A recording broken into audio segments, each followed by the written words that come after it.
Penguin Random House Audio presents The Chiffon Trenches, a Memoir, by André Leon Talley. Read by the author.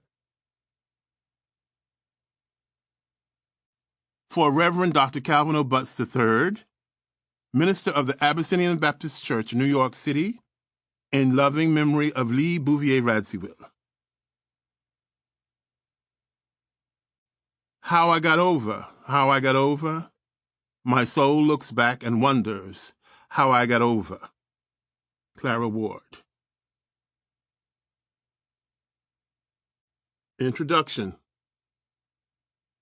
For more than 4 decades, I went through a series of voyages with Vogue magazine and its editor-in-chief, Anna Wintour, the most powerful person in fashion. I was a fixture, a force, and a fierce advocate of fashion and style. When I was an adolescent, Vogue was my inspiration. When other kids were tacking up baseball cards to their bedroom walls, mine were filled with the pages of the world's most influential fashion magazine. To my 12-year-old self, raised in the segregated South, the idea of a black man playing any kind of role in this world seemed an impossibility.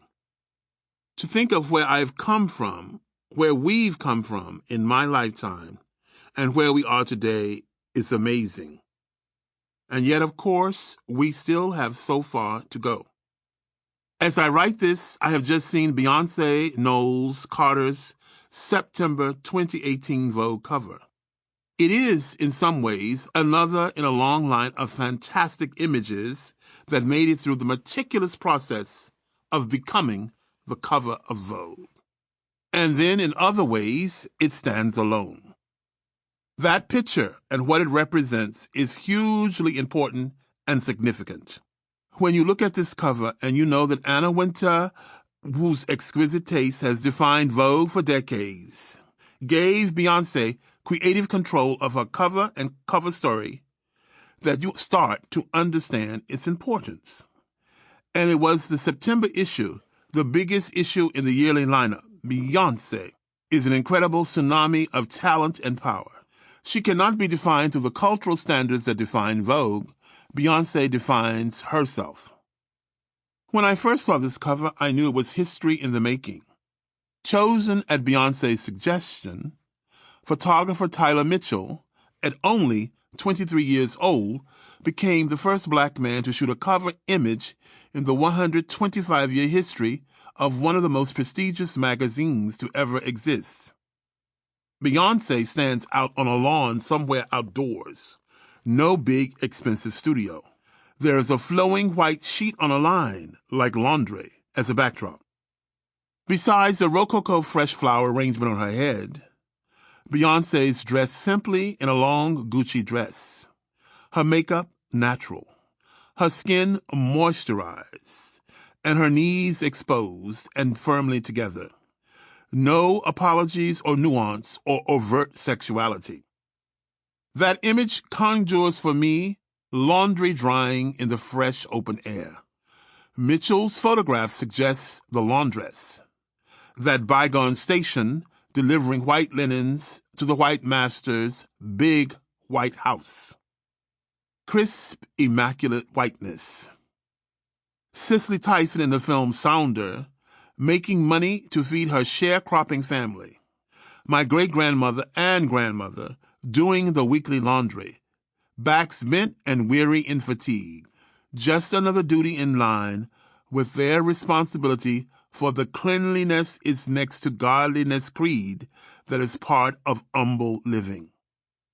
In all its elegance, the sheet symbolizes so many black women in their own confident beauty who did laundry to survive, to provide for their families, to put food on the table. I find it subtly very black, basic and black with style. As Mitchell so aptly pointed out in a Vogue interview about the shoot, for so long, black people have been considered things.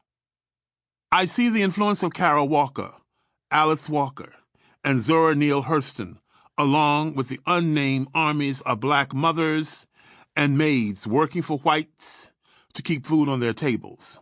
That's amazing to me. The scene is fresh, unprecedented, and without parallel in the history of Vogue fashion covers. Knowledge is power. Fittingly, in the corresponding pages of Vogue, Beyoncé writes of exploring her roots and learning she's the descendant of slaves. That is evolution. That is revolution. She describes how she fought to get her body back after her first child, and how, with the twins, she embraced her fupa, her little baby stomach, and how her arms are bigger, and she's embraced that too. As a black woman, she is going to inspire people. The only other time Beyoncé was on the cover of Vogue, there was no story inside. She wanted to interview herself, and that was not allowed. And now this time, in 2018, she had full control of her story, suggesting the first black American photographer for the cover and writing her own narrative inside the issue. Beyoncé can do this because she's the most popular woman in the world. And she chooses to do that because, why? I suspect because she knows what all black people know. It's difficult to be a black woman or black man in this country. We struggle to endure and overcome the centuries of ingrained white supremacy, the institutions of injustice and inequality in every aspect of life in this, the great America. I proudly wrote an op-ed for the Sunday edition of the Washington Post about the cultural significance of Beyoncé's cover. Upon its publication, I sent a link to Susan Plaisman, the publisher of Vogue. She was thrilled with the piece and sent it off to every major editor in the Condé Nast lineup, including Anna Wintour. Not one of those editors wrote me about the piece, not one quick email from Anna Wintour. Editors I've worked with for decades didn't understand that immense importance of this occasion simply because they are not capable of understanding. None of my contemporaries have seen the world through black eyes. For so long, I was the only person of color in the upper echelons of fashion journalism, but I was too busy pushing forward, making it to the next day, to really think about the responsibility that came with this role. Memories linger in the mind. Now I realize it is my duty to tell the story of how a black man survived and thrived in the Chiffon Trenches. Although great strides have been made, I'm still very aware of my being black in this country. I'm aware that a black man still has to work 1,000 times harder to live the American dream. I'm aware that every day when a black man wakes up in this country, no matter how successful or unsuccessful he is, his race will determine what he does and how far he goes in his life. No matter what you do, who you are, what career you choose, as a black man, you realize every day that our country was founded on the misguided rules and conceits of racism and slavery. A black man goes through life realizing, there before the grace of God go I. Racism moves under the epidermis as a constant reality. It's part of the fabric of our existence. We are a blues culture, according to Cornel West. We invent the blues every day when we wake up. Good morning, heartache, I rise. Yes, I rise, thank God. Hope lives. You must wake up and create your own miracles every day. I went through my life on the strength of hope and the memory of my ancestors and the people who showed me unconditional love. There's no sunny day, yet there is sunshine in my life. You have to hope. It's a dangerous and perilous tightrope walk, and you must rise to meet the day. We rejoice in Beyoncé and her blackness, in Tyler Mitchell and his blackness, and in all the generations behind them. I feel unspeakable joy for their landmark in history and for the future of fashion. The power in knowledge cannot be understated. Whenever people ask me for advice, I tell them two things. Never give up on your dreams and do your homework. Homework can mean a lot of things, but do your homework in life. Style will get you up the steps into the revolving door. Substance and knowledge will allow you access to create new horizons. My great depth of knowledge is the number one skill I possess and has carried me throughout my career to this day. Rivers deep, mountains high.